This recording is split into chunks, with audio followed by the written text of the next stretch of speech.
Hi friends, welcome to Hussain's brief. இன்றைக்கி இந்த போஸ்ட்டில் நம்ம எக்ஸ்யூவி யூசர்ஸ் வந்து காமனாக நம்ம கீஸில் ஃபேஸ் பண்ணுற ஒரு பிரச்சனை, இந்த பட்டன்ஸ் வந்து அடிக்கடி போயிடும். ஸோ இது வந்து இப்போது யூஸ் பண்ணிக்கிட்டு இருக்க கீ, இது இன்னொரு எக்ஸ்ட்ரா சாவி ஒன்று. ஸோ இதுலேயும் இது போயிடுச்சு, இந்த பட்டன் போயிடுச்சு. அதுக்கப்புறம் இதை எடுத்து யூஸ் பண்ண ஆரம்பித்து இதுலேயும் பட்டன் போயிடுச்சு. அதுக்கப்புறம் இப்போ ரீசெண்டாக வந்து இதோட ஷெல்லை மாற்றிட்டேன் நான். இந்த ஷெல்லை மாற்றும்போது இந்த இந்த ஃப்ளிப் பண்ணுற இந்த மெக்கானிசம் இருக்கு இல்லையா, இது வந்து கலண்டுருச்சு. ஸோ கலண்டு எல்லாமே வந்து தனித்தனியாக உள்ள ஒரு சின்ன ஸ்ப்ரிங் இருக்கும். அப்புறம் அந்த ரோட்டரி மெக்கானிசம் இது எல்லாமே டிட்டாச் ஆகிடுச்சு, டிஸ்மேண்டில் ஆயிடுச்சு. ஸோ இது எப்படி நான் வந்து ஃபிக்ஸ் பண்ணேன் அப்படின்றதையும் இதில் காட்டுறேன். ஸோ நம்ம கொஞ்சம் கேர்ஃபுல்லாக பண்ணலை அப்படின்னா அந்த ஸ்ப்ரிங்கு வந்து வேஸ்ட் ஆகிடுது. அந்த ஸ்ப்ரிங்கு வேஸ்ட் ஆகிடுச்சுன்னா மொத்தமாகவே வந்து அது கெட்டு போயிடுது. ஸோ அந்த ஸ்ப்ரிங்கை காட்டுறேன் பாருங்கள். ஸோ அதை ஆல்ரெடி நான் வேஸ்ட் பண்ணிட்டேன் அந்த ஸ்ப்ரிங்கை. ஸோ இந்த மாதிரி அந்த ஸ்ப்ரிங்கு சின்னூண்டு ஸ்ப்ரிங் இருக்கும், யூஸ் பண்ண தெரியாமல் பண்ணோம்னா இந்த மாதிரி கெட்டு போயிடும். ஸோ இது ஓப்பன் பண்ணுறது ரொம்ப ஈஸி தான். இந்த பேட்ரி மாற்றுறதுக்கு ஓப்பன் பண்ணுற மாதிரி இந்த டோரை ஓப்பன் பண்ணோம்னா இந்த இடத்துல ஒரே ஒரு ஸ்க்ரூ தான் கொடுத்துருப்பாங்க. அந்த மேலே உள்ள அந்த ஹெட்டு வந்து ஈஸியாக மழுங்கிடும். ஸோ அதனால் நீங்கள் கலட்டும் போது அது பார்த்து கலட்டுங்க. இது எனக்கு மழுங்கிருச்சு, அதை நான் தூக்கி போட்டேன், வேஸ்ட் ஆகிடுச்சு. ஸோ இதை கலட்டிட்டு அதுக்கப்புறம் இந்த பீஸ் இருக்குது இல்லையா, ஸோ இந்த பீஸை நம்ம இப்படி ஸ்லைட் பண்ணோம்னா வெளியே வந்துடும். ஸோ இது ஒரு பீஸ் வந்துருச்சு.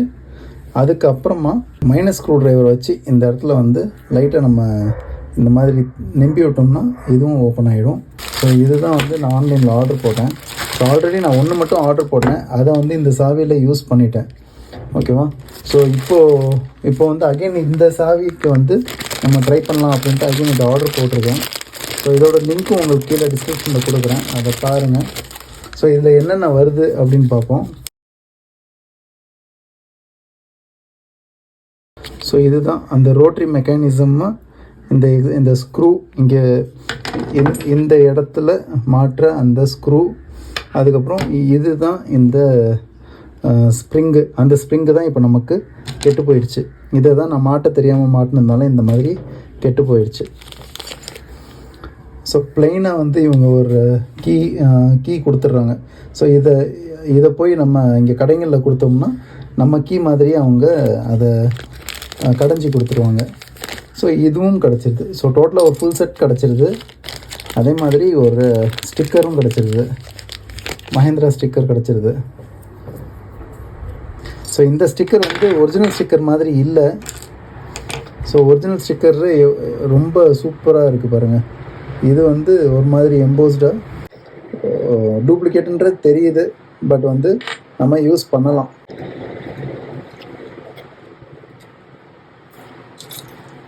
ஸோ அவ்வளோதான் ஃப்ரெண்ட்ஸ். ஸோ இதுதான் ஓகேவா. ஸோ ஓப்பன் பண்ணியாச்சு. ஸோ இது பார்த்தீங்க அப்படின்னா இது மிஸ் பண்ணிடாதீங்க. இந்த பிளாஸ்டிக் இந்த பிளாஸ்டிக் வந்து ரொம்ப முக்கியம். இதுதான் வந்து நம்மளோட ரிமோட் கண்ட்ரோலோட சர்க்கியூட்டு, ஓகேவா. ஸோ இதுதான் இதுக்குள்ளே இருக்குது. அப்புறம் மெயினான ஒரு விஷயம் என்ன அப்படின்னா, ஸோ இதுதான் வந்து இம்மோபிளைசர் சிப்பு. இந்த சிப்பு மட்டும் காணாமல் போயிடுச்சு. இது நீங்கள் கலட்டும் போது கீழே விழுந்துருச்சு அப்படின்னா இம்மோபிளைசர் சிப் இல்லாமல் வண்டி ஸ்டார்ட் ஆகாது. இம்மோபிளைசரை பற்றி ஒரு ஃபுல் வீடியோ வந்து நம்ம சேனலில் இருக்குது. அந்த லிங்க்கை நான் வந்து உங்களுக்கு ஷேர் பண்ணுறேன். ஸோ அதை பார்த்து தெரிஞ்சுக்கோங்க. அந்த இம்மோபிளைசர் சிப்பு, இந்த சாவி வந்து இப்போ நல்லா ஒர்க் பண்ணிக்கிட்டு இருக்கு நமக்கு. ஸோ அதனால் இதை டிஸ்டர்ப் பண்ண வேணாம். இது எப்படி நான் வந்து ஃபிக்ஸ் பண்ணுறது, இதில் பார்த்தீங்க அப்படின்னா எல்லாமே தனித்தனியாக இருக்குது இல்லையா. ஸோ அதை எப்படி நான் ஃபிக்ஸ் பண்ணுறது அப்படின்னு நான் காட்டுறேன். ஸோ இப்போ இதை பத்திரமா எடுத்து தனியாக வச்சுருவோம். இதுதான் அந்த இம்மோபிளைசர் சிப்பு. இன்னொன்று நமக்கு தேவை வந்து இந்த பார்ட்டு தான், ஓகேவா. புதுசாக இந்த பார்ட் எடுத்துப்போம். ஸோ இது வந்து புது அவுட்டர் லேயரு. ஸோ அந்த லேயரில் இந்த சிப்பு கனெக்ட் பண்ணி வச்சுருவோம். ஜஸ்ட்டு ப்ரெஸ்ஸிங் தான், ரொம்ப ஹார்டாலாம் ஒன்றும் இல்லை. ஸோ எல்லாத்தையும் நம்ம ஃபிக்ஸ் பண்ணிவிட்டு அப்புறமாவே சிப் எடுத்து உள்ள வச்சுப்போம். ஸோ இந்த போர்ஷனில் உள்ள சாவி உட்காந்துருச்சு.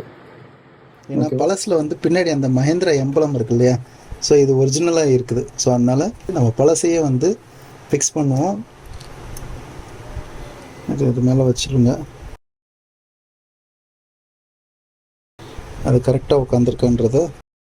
ஸோ கரெக்டாக உட்காந்துருச்சு. இம்மோபிளைசர் சிப்பு ரொம்ப பத்திரம், இது கேர்ஃபுல்லாக ஹேண்டில் பண்ணுங்கள். இத்தினூண்டு சிப்பு தான், ஆனால் இது போயிடுச்சுன்னா வண்டி ஸ்டார்ட் ஆகாது. இதுக்கு நம்ம வந்து கம்பெனியில் போயிட்டு நம்ம அலையணும், அப்படி இல்லைன்னா கீ ஷாப்பில் போயிட்டு சொல்கிற பேமெண்ட் நம்ம பே பண்ணுற மாதிரி இருக்கும்.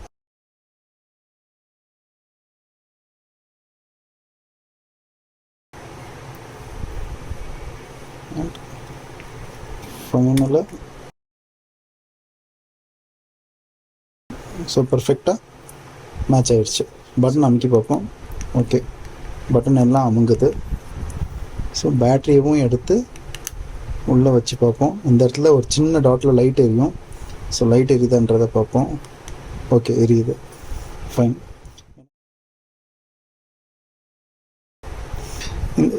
ஃப்ரெண்ட்ஸ், இந்த ஸ்க்ரூ வந்து ஈஸியாக மழுங்கிருது. ஸோ அதனால் நீங்கள் பார்த்து கேர்ஃபுல்லாக ஹேண்டில் பண்ணுங்கள்.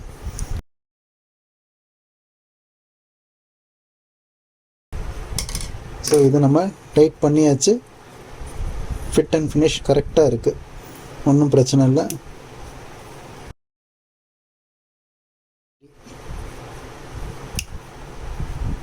ஓகே, ஸோ இது வந்து இப்போ நான் யூஸ் பண்ணிகிட்ருக்க கீ அண்ட் 2 சாவியும் ரெடி ஆயிடுச்சு. சரியா, இப்போ வந்து இது எப்படி செட் பண்ணுறதுன்ட்டு காட்டுறேன். ரொம்ப ஈஸியான டெக்னிக் தான்.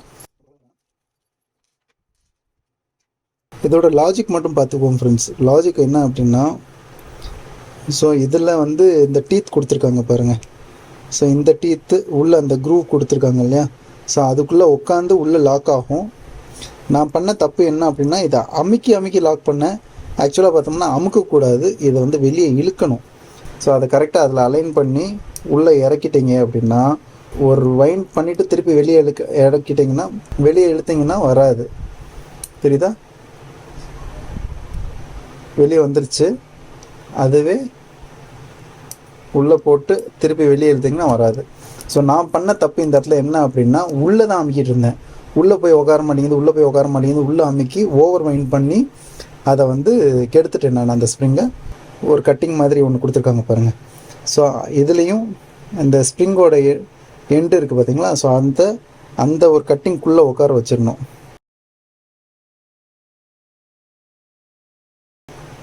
ஸோ அது உட்காந்துருச்சுன்னா இப்போ ஸ்ப்ரிங்கு சுற்றாது. இதுலேயும் உள்ளுக்குள்ளே அதே மாதிரி ஒரு கட்டிங் ஒன்று கொடுத்துருக்காங்க பாருங்கள். அந்த கட்டிங்கில் இதை கொண்டு போய் அலைன் பண்ணிட்டோம் அப்படின்னா, இப்போ வந்து அலைன் ஆயிடுச்சு. உள்ளே செட் பண்ணிட்டேன். ஓகேவா, இப்போது உள்ளே அமுக்கி வெளியே எடுத்துடணும். அவ்வளோதான், ரொம்ப சிம்பிள். ஆனால் இது லைட்டான ஒரு வைண்டு தான் இருக்குது. அதனால் நமக்கு இந்த அந்த ஃப்ளிப்பிங் ஆக்ஷன் வந்து ரொம்ப லைட்டாக இருக்கும். பல்லு செட் ஆகிடுச்சா? செட் ஆகிடுச்சு. இப்போது இதை நம்ம க்ளோஸ் பண்ணிடுவோம். க்ளோஸ் பண்ணிட்டோம்னா இதுதான் நம்ம கீ ஆயிரும். இப்போ ஒரு ப்ரெஸ் பண்ணி உள்ள அமுக்கினிங்கன்னா வெளியே வராது. ஏன்னா அது ஃப்ளிப் ஆகிற ஆக்ஷன் அதுக்கு கம்மியாக இருக்குது. அந்த வைண்ட் வந்து இன்னும் நம்ம வைண்ட் பண்ணணும்.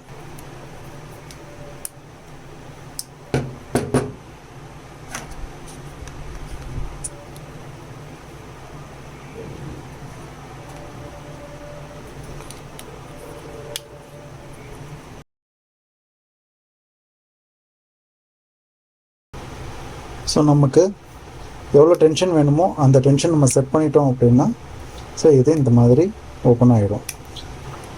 நம்ம வந்து அதை வைண்ட் பண்ணும்போது கரெக்டாக தேவைக்கு மட்டும் பண்ணுங்கள்.